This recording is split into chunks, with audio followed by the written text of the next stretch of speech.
When there is an unwillingness to receive, you become an unconscious taker because you're taking from the other the opportunity to give. So, receiving is really, really beautiful. And I receive all of that you shared with me, and I invite you to receive a counterpart too, because we have no self apart from each other. Whenever I look in the word, like one of the things that I get the glory of me from is when I see exalted beings. I say, oh my God, look at how exalted I am through that part of me. And I link up the telepathic battery cables, my heart mind, to their heart mind, and I initiate the soul jumpstart. And I jumpstart myself individually by the myriad universal exaltations that I witness. Just like one car jumpstarts another when the battery's going down. So as you are in this great admiration for me, do that from a place of ownership. Not just from a place of observation, but you own what you praise. Own what you praise. The reason why she's saying what she said a trigger word. I don't know if it's a trigger word, but we've been talking about the journey and I'm home.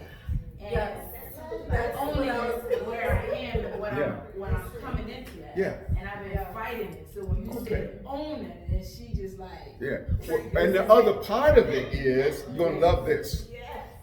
You say you got to own that thing. No more renting with option to buy. Own. Oh. That's the other part. No more renting with option to buy. Own that thing,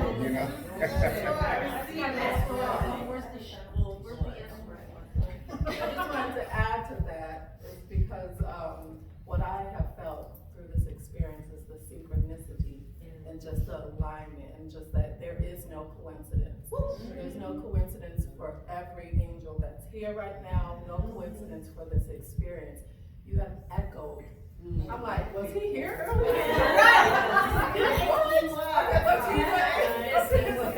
Almost every single word that has flowed through your being was echoing our experience today that we had today. So it's just confirmation. It's confirmation, it's synchronicity, it's alignment, and it's also, for me, I feel like it's a portal that you have just really, it's like that moment when things are like at that space, like whether it's the universe or whatever aligning, that's what's just happening right now. So that's what I feel in this moment, and that's what's emanating, and it's like gratitude. It's because we're family.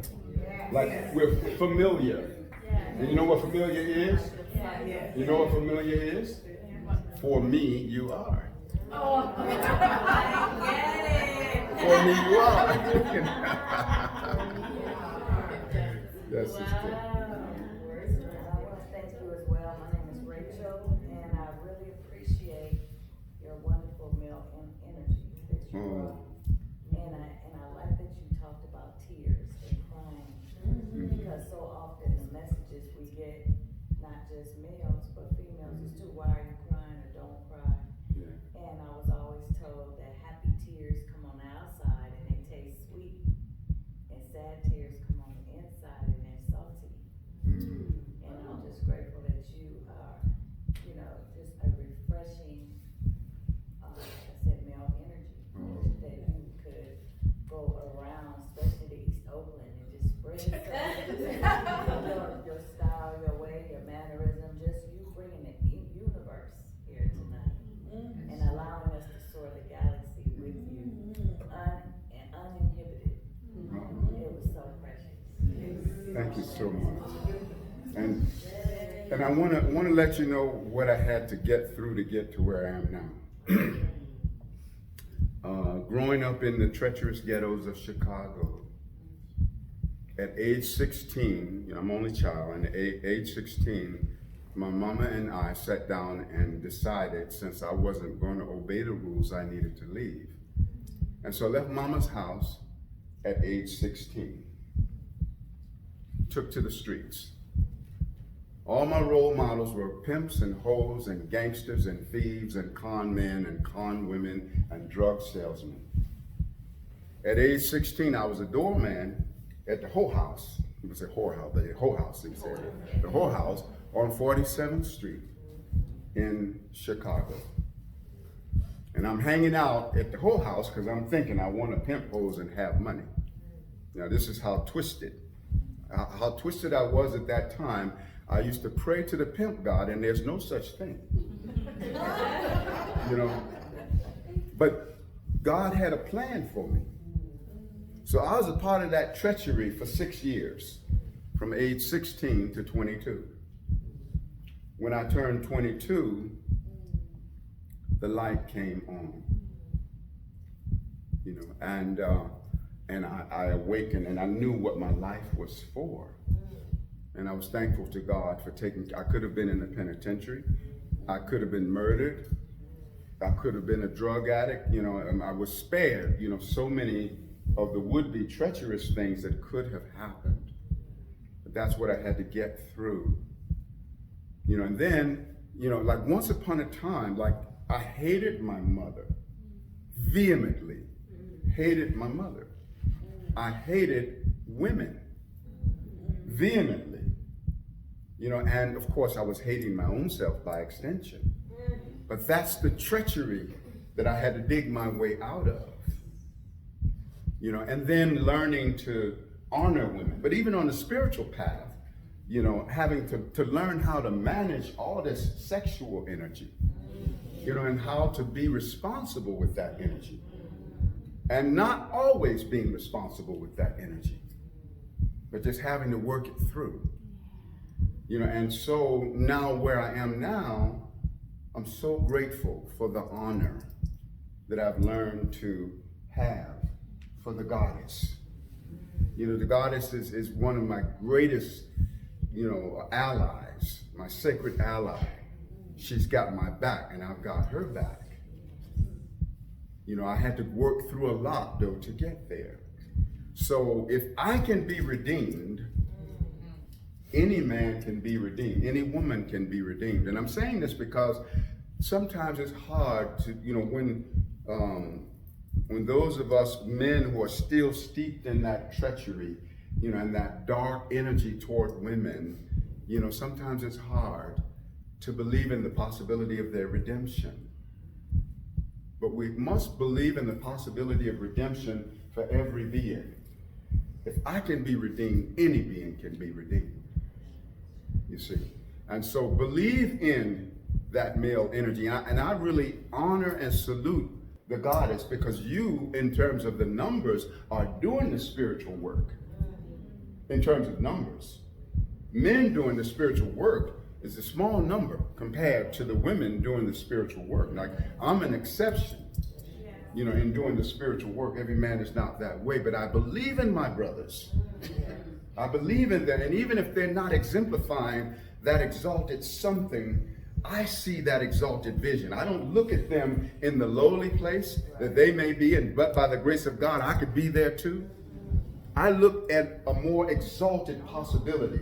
I see their redemption. I make that deposit in their soul bank.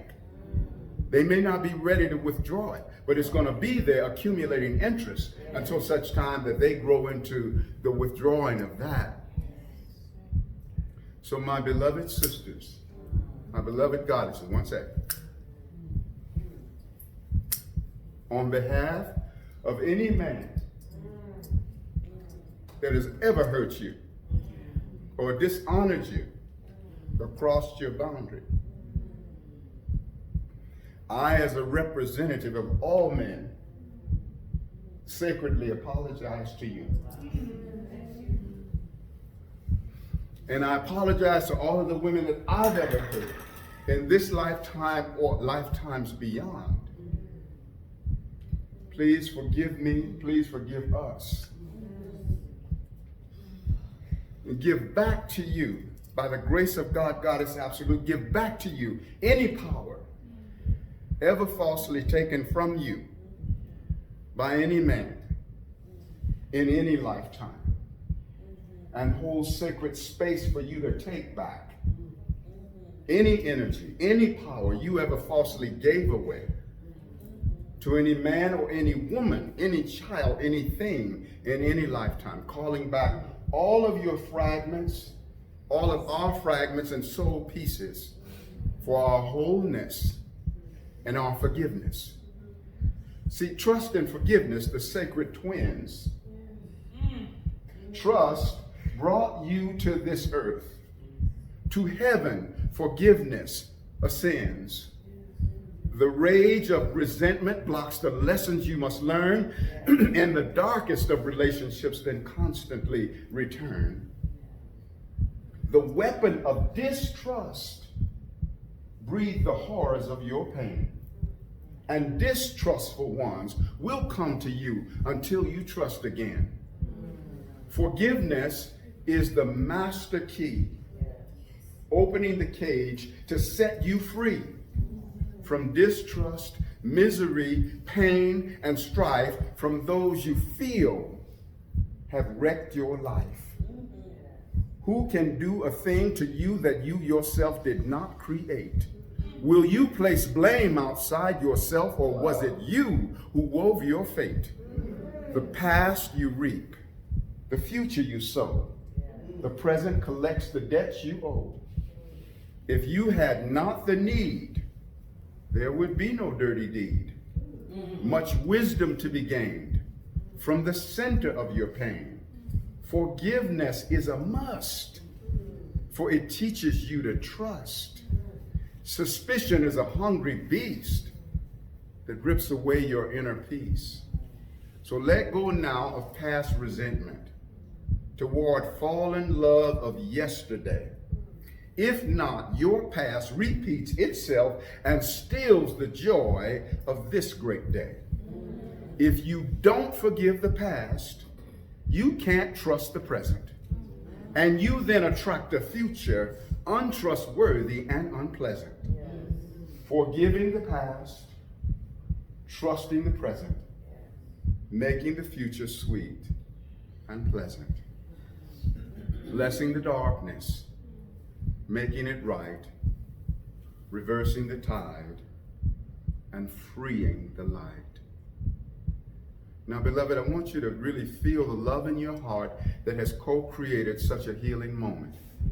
The universe will never be the same by virtue of this healing moment. I want you to know that. It's way beyond just in this room.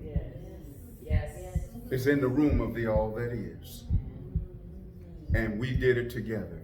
It's a co-creation. Okay, Jackie, you have something. You have something. Oh, Lolita. Oh, Jackie's here. That's right. Okay, sorry about that.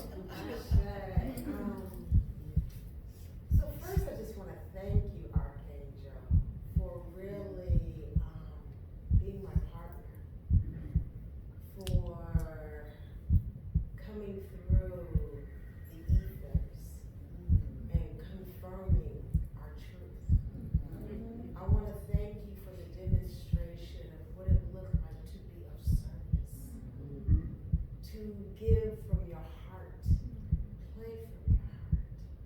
I want to give thanks for your willingness to be born now. I want to give thanks for you seeing me, being me, loving me. I want to give thanks. I want to give thanks. I want to give thanks.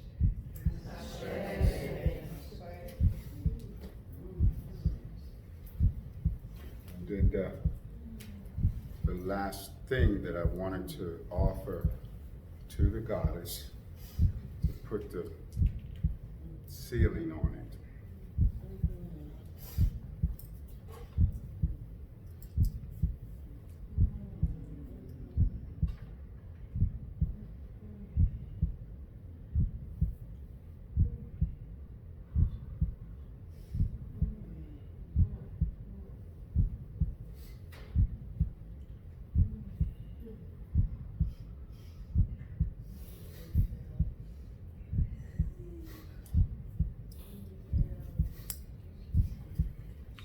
And the whole universe is bowed down through my being before you. As you remember who you are.